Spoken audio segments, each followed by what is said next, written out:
Buenos días. Quisiera comenzar felicitando a los organizadores del Congreso, al Colegio de Abogados y Abogadas de Costa Rica, en particular al presidente, a don Juan Luis León, a la Comisión de Derecho Internacional y en particular al coordinador don Carlos Rivera y muy especialmente a la directora del Congreso, Vilma Sánchez. En especial, además, quiero trasladar una doble felicitación por la organización de este congreso y por celebrar ya este quinto congreso. Celebrar un quinto congreso es, desde luego, una prueba de una apuesta sólida por parte de los organizadores de enfrentarse a los retos en un mundo en el que ya no existen fronteras, y de ahí mis más sinceras felicitaciones. En segundo lugar, quisiera disculpar que no pueda estar entre ustedes. Hubiera sido un placer de veras acompañarles, pero por motivos profesionales me resultaba imposible. Pero qué mejor que justo en un congreso que es sobre comercio electrónico, que utilicemos estos medios electrónicos para comunicarnos. El tema de la ponencia es una propuesta de directiva que todavía no ha sido aprobada, pero que todo parece pensar que se aprobará en breve. Es una propuesta que recibe como título los contratos de contenido digital, pero quizás antes de adentrarnos en su contenido, bien valga ver el contexto. El contexto para mí es claro y se ha mencionado con anterioridad. Estamos hablando de Internet. Si acudimos a los datos estadísticos de la ITU, de la International Telecommunication Union, en el año 2017, 3.578 millones de personas utilizaban ya Internet, de los cuales, viendo la visión europea, 501 millones eran habitantes europeos. Si nos aproximamos a las cifras, rondaríamos ante una media del 80% de los ciudadanos europeos empleando Internet, con medias entre las más máximas, en el caso de Dinamarca, que alcanzan las 96,97%. Ante esta realidad, como es el uso de Internet, esta realidad que nos acerca al comercio electrónico, en Europa se aprobó una estrategia de mercado único digital en el año 2015 en el que puede encauzarse esta propuesta de directiva y que tiene, digamos, tres grandes ejes o bloques. El primero de ellos, por parte de la Unión Europea, era incentivar el comercio electrónico. ¿Qué significa incentivar el comercio electrónico? Pues justo uno de los temas particulares era crear una normativa sobre contratos en el mundo del comercio electrónico que regulara las relaciones B2C entre empresarios y consumidores. Junto a ellos, dentro de este bloque, habían otras propuestas como es reducir los impuestos de IVA o también eliminar los bloqueos geográficos al uso de las páginas web. El segundo gran eje de esta estrategia se enfoca principalmente en el rol de las plataformas, así como los problemas que se plantean en torno a la ciberseguridad y a la lucha contra el empleo de contenidos en Internet ilícitos. Y el tercero de los ejes era aprovechar el potencial que nos ofrece el comercio electrónico. Como vemos, dentro de estos tres ejes, la propuesta directiva sobre contratos de contenido digital se ubica en la primera y, en particular, permítame este gesto para entender cuál es el contenido de esta propuesta. Esta propuesta va a regular algo tan sencillo que seguramente todos nosotros hacemos cuando nos levantamos por la mañana, un día cotidiano, en el que directamente encendemos el móvil y ponemos música a través de una plataforma, como puede ser Spotify. Al mismo tiempo, podemos acceder a una red social y podemos subir información para que todo el mundo sepa que hoy vamos a hablar en el congreso que estamos hoy presentes. Al mismo tiempo, puedo mandar un mensaje a través de WhatsApp y al mismo tiempo puedo acceder a mi nube para ver la ponencia que ahora mismo les estoy trasladando. Es justo todas estas todo este contenido que estamos haciendo, todos estos actos que estamos haciendo con este móvil, este acceso a estos archivos y a estos datos y a estos servicios que tenemos accesibles en cualquier dispositivo, los que intenta regular esta propuesta de contratos de contenido digital. Si bien, eso sí, exclusivamente en las relaciones entre empresarios y consumidores. Esta propuesta de contenidos digital no nace sola, sino que se publica junto a otra propuesta de directiva que su contenido es los contratos de compraventa en línea y otras ventas a distancia. Es decir, la propuesta de contenidos digitales sería todo lo que sea el mundo intangible, de los bienes intangibles, y la segunda propuesta es relativa a los bienes tangibles.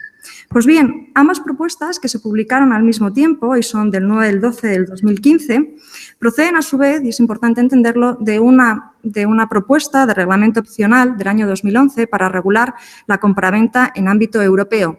Una propuesta que no salió adelante por las reticencias manifestadas por diferentes delegaciones, así como grandes expertos.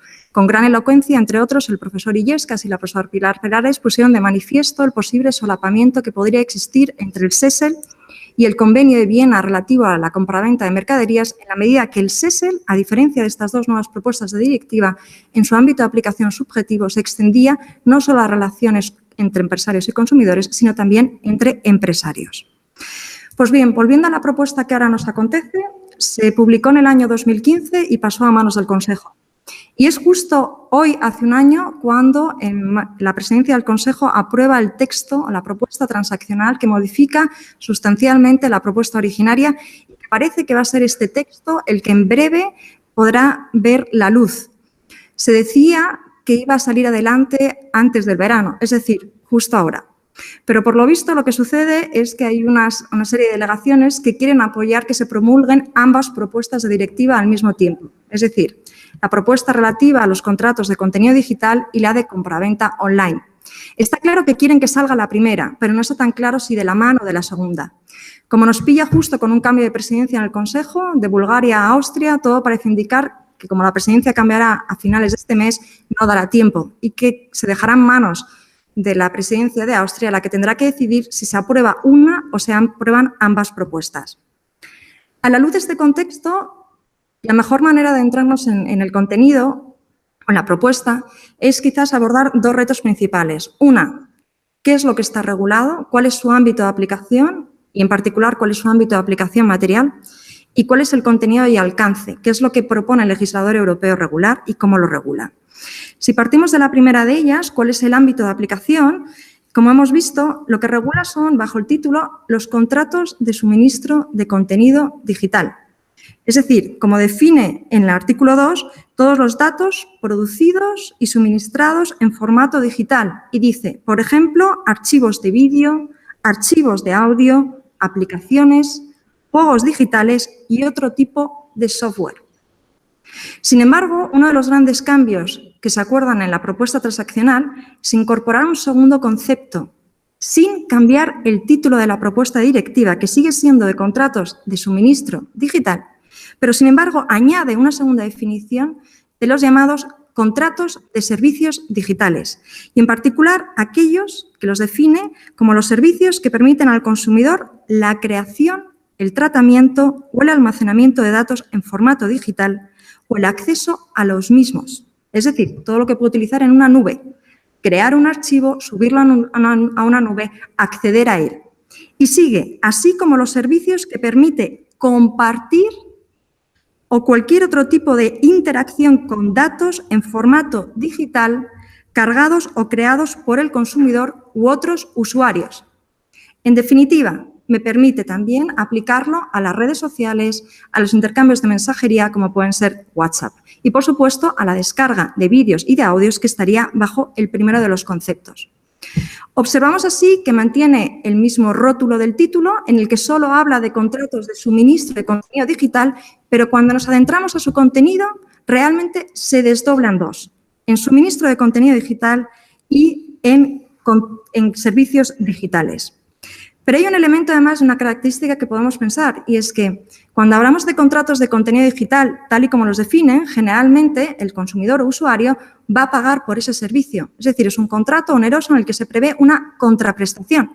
Sin embargo, en la mayoría de los contratos de servicios digitales, tal y como prevé la propuesta directiva, son generalmente lo que llamaríamos gratuitos.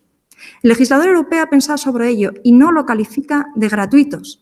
De hecho, lo que viene a decir es que en la medida en que el consumidor se comprometa a proporcionar datos personales al proveedor, se entenderán que están incluidos en la propuesta de directiva.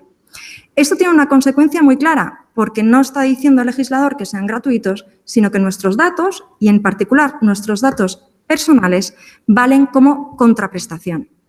Esto puede plantear problemas en el marco europeo, principalmente a la luz de la aprobación y entrada en vigor del Reglamento de Protección de Datos, que entró en vigor hace pocos días, el 25 de mayo, y en el cual prevé, entre otros, el derecho que tenemos cualquier usuario a rescindir el contrato y a solicitar que se eliminen nuestros datos personales.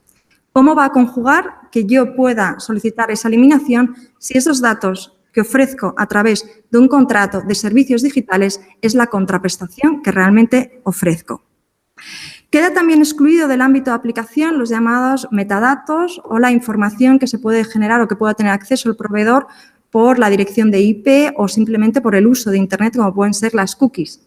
Aquí entiende el legislador europeo que no hay un consentimiento claro por parte del usuario porque no activa, ¿no? Porque no abre una cuenta y que, por tanto, debe estar excluido del ámbito de esta propuesta de directiva.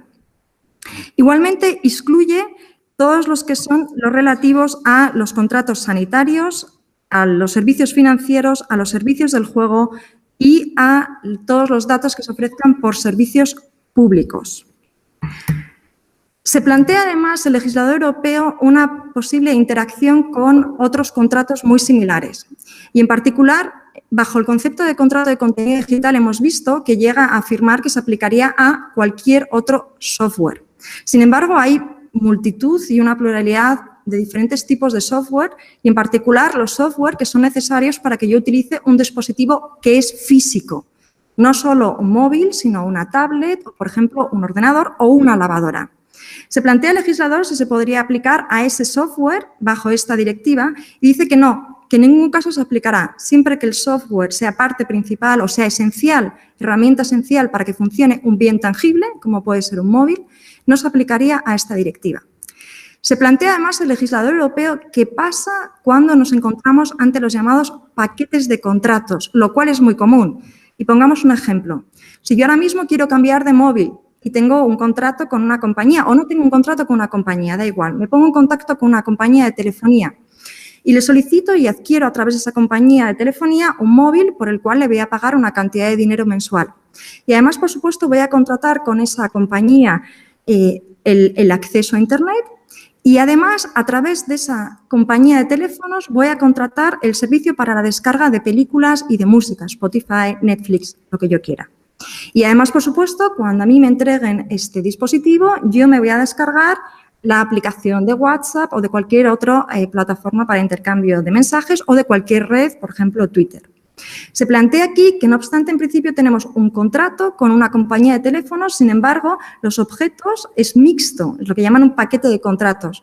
El legislador europeo excluye, como hemos visto, el software y el dispositivo físico, que quedarían al margen de esta propuesta de directiva. Queda también excluido el contrato de acceso a Internet, en la medida que en ámbito europeo está regulado a través de una directiva del año 2002, el contrato de acceso a Internet, y, por tanto, seguiría aplicándose exclusivamente al contrato que yo he formalizado con esa empresa de telecomunicaciones en relación a las obligaciones relativas al acceso de la descarga de películas y vídeos, Spotify, Netflix o cualquier otro operador. El legislador europeo se da cuenta, no obstante, que el problema es que esta propuesta directiva regula cómo resolver los contratos de contenido digital y dice, bueno, salvo que haya un paquete. Si hay un paquete, dejamos en ámbito europeo, es decir, al legislador nacional, que regule qué pasará con la resolución de ese contrato que incluye varios contratos, a ese paquete de contratos. Bien. Hasta aquí el primero de los retos a los que se enfrenta el legislador y cómo intenta resolverlos. La segunda de las cuestiones a abordar es qué es lo que regula, por qué lo regula y cómo lo regula. Pues bien, en particular, la decisión adoptada por el legislador es la de regular de máximos el contrato de contenido digital, incluyendo, como hemos dicho, contenidos y servicios digitales, ofreciendo para ello un régimen jurídico para este contrato de suministro de contenido digital. Y, por lo tanto, nos encontramos ante un nuevo tipo de contrato. Un nuevo tipo de contrato que no es conocido. Es cierto que se menciona en la directiva del año 2011/83, en el que se incluye alguna referencia al derecho de desistimiento y a la información precontractual, pero por primera vez se regula este contrato de contenido digital. Se regula, de hecho, en cuanto a sus obligaciones, en cuanto al modo de obtener o de actuar con los remedios, la resolución del contrato, la subsanación y, además, también el plazo de prescripción. Nos encontramos, por tanto, ante un régimen jurídico que no es conocido y que, además, en principio, decide el legislador de manera consciente, y así lo dice de manera expresa en uno de sus considerandos de esta propuesta transaccional, que él se mantiene neutral ante el tipo de contrato. Él dice que no quiere calificar este contrato como un contrato de compraventa o como un contrato de servicios, ya sea de obra, por un contrato de arrendamiento de obra, de servicios. No quiere adentrarse en ello.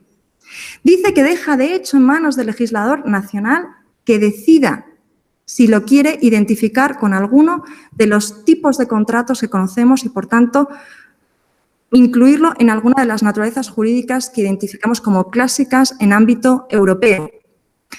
Esta decisión por parte del legislador, no obstante, no evita afirmar que nos encontramos ante un nuevo tipo de contrato y que, vistas las características de este nuevo régimen jurídico, es difícil, de alguna manera, redirigirlo a alguno de los tipos de contratos que conocemos.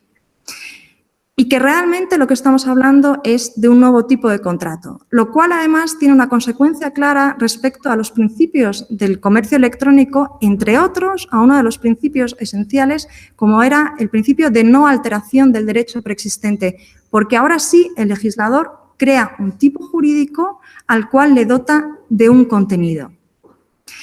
Pero si nos acercamos a un contenido, es extenso, pero de una manera resumida, podemos ver que hay algunas líneas que nos recuerdan mucho a que nos encontramos ante un contrato de compraventa. El propio título nos dice contrato de suministro de contenido digital.